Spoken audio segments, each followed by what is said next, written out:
Hello friends, welcome back to Anu's kitchen world. Gulf രാജ്യങ്ങളിലൊക്കെ വളരെ സുലഭമായിട്ട് കിട്ടുന്ന ഒന്നാണ് ഈന്തപ്പഴം. എവിടെ നോക്കിയാലും ഈന്തപ്പന കാണുന്നത് കൊണ്ട് ഞങ്ങളും കുറച്ച് ഈന്തപ്പഴമൊക്കെ പൊട്ടിച്ചെടുത്ത് 1-2 ദിവസം നല്ല പൊരിഞ്ഞ വെയിലത്ത് വെച്ച് ഉണക്കിയെടുത്തപ്പോഴേക്കും നമ്മളുടെ കടയിൽ നിന്ന് വാങ്ങിക്കുന്ന പോലെയുള്ള ഈന്തപ്പഴം തന്നെ നമുക്ക് കിട്ടുകയും ചെയ്തു. കുഞ്ഞുങ്ങൾക്ക് മുതലും മുതിർന്നവർക്ക് വരെ അയണും കാൽസ്യവും ഒക്കെ വിഭവസമൃദ്ധമായി ലഭിക്കുന്ന ഒരു ഹെൽത്തി ഫ്രൂട്ടാണ് ഈന്തപ്പഴം. 3-4 ഈന്തപ്പഴം ഡെയിലി കഴിക്കുന്നത് നല്ലതാണെന്ന് അറിയാമെങ്കിൽ കൂടി നമുക്കത് കഴിക്കാൻ വളരെയധികം മടിയുള്ളൊരു കാര്യമാണ്. ഒരു ദിവസം കുറച്ചൊന്നും ബുദ്ധിമുട്ടിയാലും നമ്മൾ കഴിക്കുന്ന ആഹാരത്തിലെല്ലാം ഉൾപ്പെടുത്താൻ പാകത്തിന് ഒരു സിറപ്പാക്കി വെച്ചാൽ നമ്മൾക്ക് നല്ല എളുപ്പത്തിൽ തന്നെ നമ്മളുടെ ഫുഡുകളിലൊക്കെ നമുക്കത് ഇൻക്ലൂഡ് ചെയ്യാൻ പറ്റും. അതുകൊണ്ട് തന്നെ ഇന്ന് വളരെ ഹെൽത്തി ആയിട്ടുള്ള ഒരു ഹോം മെയ്ഡ് ഡേറ്റ് സിറപ്പായിട്ടാണ് ഞാൻ വന്നിട്ടുള്ളത്. ഡേറ്റ് സിറപ്പ് തയ്യാറാക്കുന്നതിനായിട്ട് ഞാനിവിടെ എടുത്തിരിക്കുന്നത് 2.5 കിലോ ഈന്തപ്പഴമാണ്. ഇതിൽ ഞാൻ നേരത്തെ പറഞ്ഞ പോലെ തന്നെ 1.5 കിലോ നമ്മളിവിടെ വീട്ടിൽ ഉണക്കിയ ഈന്തപ്പഴവും ബാക്കി 1 കിലോ നമ്മളുടെ ഒരു ഫ്രണ്ട് തന്നൊരു പാക്കറ്റ് ഉണ്ടായിരുന്നു, അതും കൂടെ ഞാൻ ഇതിലേക്ക് ഇൻക്ലൂഡ് ചെയ്യുന്നുണ്ട്. ആദ്യം തന്നെ ഈന്തപ്പഴത്തിൽ നിന്ന് കുരുവെല്ലാം സെപ്പറേറ്റ് ചെയ്തെടുക്കാം. ഇപ്പോൾ ഈന്തപ്പഴത്തിൽ നിന്ന് കുരുവെല്ലാം സെപ്പറേറ്റ് ചെയ്തെടുത്തിട്ടുണ്ട്. നമ്മൾക്കിതൊരു 2 വലിയ പാത്രത്തിലേക്ക് മാറ്റി വയ്ക്കാം. അതിനുശേഷം ചൂടുവെള്ളം നമ്മൾക്ക് ഈന്തപ്പഴത്തിലേക്ക് ഒഴിച്ചു കൊടുക്കാം. ഈന്തപ്പഴം മുഴുവനായിട്ട് മുങ്ങിക്കിടക്കുന്നത് വരെ നമ്മൾക്കിതിലേക്ക് വെള്ളം ഒഴിച്ചു കൊടുക്കണം.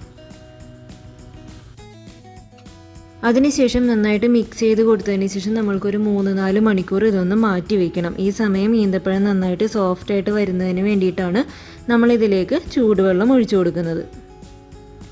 ഇപ്പോൾ 4 മണിക്കൂറൊക്കെ കഴിഞ്ഞിട്ടുണ്ട്. നമ്മളുടെ ഡേറ്റ്സൊക്കെ നന്നായിട്ട് സോഫ്റ്റായും വന്നിട്ടുണ്ട്. ഈ സമയത്ത് മറ്റൊരു പാത്രത്തിലേക്ക് നമ്മൾക്ക് ഒരു വലിയ സൈസിലുള്ള ഒരു അരിപ്പ വെച്ച് കൊടുത്ത് അതിൻ്റെ മുകളിൽ നമ്മൾക്കൊരു കോട്ടൻ്റെ തുണിയും കൂടെ വെച്ച് കൊടുക്കുക. അരിപ്പയുടെ മുകളിലായിട്ട് വെച്ചിട്ടുള്ള തുണിയിലേക്ക് നമ്മൾ നേരത്തെ കുതിർത്ത് വെച്ചിട്ടുള്ള ഈന്തപ്പഴവും അതിലെ വെള്ളവും കൂടെ നമ്മൾക്ക് കുറേശ്ശെ ഒഴിച്ചു കൊടുത്ത് വെള്ളം മാത്രം നമ്മൾക്ക് ഇതിൽ നിന്ന് ഊറ്റിയെടുക്കാം.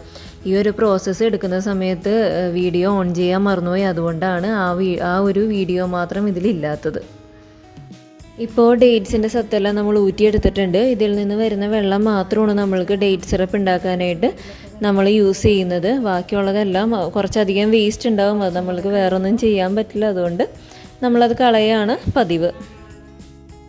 അതിനുശേഷം അരിച്ചെടുത്ത ഈ മിശ്രിതം നമ്മൾക്ക് ചെറു തീയിലിട്ടിട്ട് നന്നായിട്ടൊന്ന് വേവിച്ചെടുക്കാം. ഒരു 15-20 മിനിറ്റ് കഴിഞ്ഞപ്പോഴേക്കും നന്നായിട്ട് തിളച്ച് വരാൻ തുടങ്ങി. ഈ സമയത്ത് ഈ സൈഡിലെല്ലാം കാണുന്ന ഒരു വൈറ്റ് കളറിൽ ഇത് നമ്മളുടെ ഈ ഡേറ്റ് സിറപ്പിൽ ഉണ്ടാകുന്ന അഴുക്കുകളാണ്. അപ്പോൾ അതെല്ലാം നമ്മൾക്കൊരു സ്പൂൺ ഉപയോഗിച്ച് കോരിക്കളയാം. ഇതുപോലെ തന്നെ 1 മണിക്കൂർ മുതൽ 1.25 മണിക്കൂർ വരെ നമ്മളുടെ ഈ ഡേറ്റ് സിറപ്പ് നന്നായിട്ട് വെന്ത് വരുമ്പോഴേക്കും ഈ മിശ്രിതം കുറച്ച് കട്ടിയാവാൻ തുടങ്ങും. ഒരുപാട് കട്ടിയാവാനൊന്നും കാത്തു നിൽക്കരുത്. അപ്പോഴേക്കും ചൂടാറി കഴിയുമ്പോൾ ഭയങ്കര കനമായിപ്പോൾ നമ്മൾക്കത് യൂസ് ചെയ്യാനൊക്കെ കുറച്ചധികം ബുദ്ധിമുട്ടായിരിക്കും. ഇതുപോലെ ഭയങ്കര ലൂസും അല്ല ഭയങ്കര ടൈറ്റും അല്ല, അങ്ങനത്തെ ഒരു പാകം വരുമ്പോഴേക്കും നമ്മൾക്ക് ഫ്ലെയിം ഓഫ് ചെയ്യാം. അതിനുശേഷം ചൂടാറാനായിട്ട് മാറ്റി വയ്ക്കാം.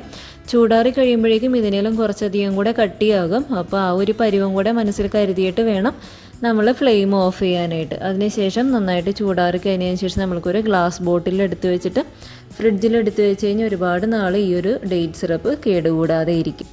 വളരെയധികം ഗുണങ്ങളുള്ളതും എന്നാൽ നല്ല ടേസ്റ്റിയുമായിട്ടുള്ളൊരു ഡേറ്റ് സിറപ്പാണിത്. കുഞ്ഞുങ്ങൾക്ക് പാല് കൊടുക്കുമ്പോൾ പഞ്ചസാരയ്ക്ക് പകരമായിട്ട് നമുക്ക് ഈ ഡേറ്റ് സിറപ്പ് മിക്സ് ചെയ്യാം. അതോടൊപ്പം തന്നെ ബ്രെഡിലും ദോശയിലൊക്കെ പീനട്ട് ബട്ടറും അല്ലെങ്കിൽ ജാമൊക്കെ പുരട്ടി കൊടുക്കുന്നതിന് പകരമായിട്ട് നമ്മൾക്ക് ഈ ഡേറ്റ് സിറപ്പ് ഇട്ട് കൊടുക്കുകയാണെങ്കിൽ നല്ല ടേസ്റ്റിയുമായിരിക്കും. പിള്ളേർക്ക് നല്ല ഹെൽത്തി ആയിട്ട് നമ്മളുടെ ഫുഡൊക്കെ ഉണ്ടാക്കി കൊടുക്കാനും പറ്റും. അപ്പോൾ എല്ലാവരും ഇതൊന്ന് ട്രൈ ചെയ്ത് നോക്കണം. അതിനുശേഷം നിങ്ങളുടെ ഫീഡ്ബാക്ക്സ് തന്നെ അറിയിക്കാൻ വേണം. Thank you for watching.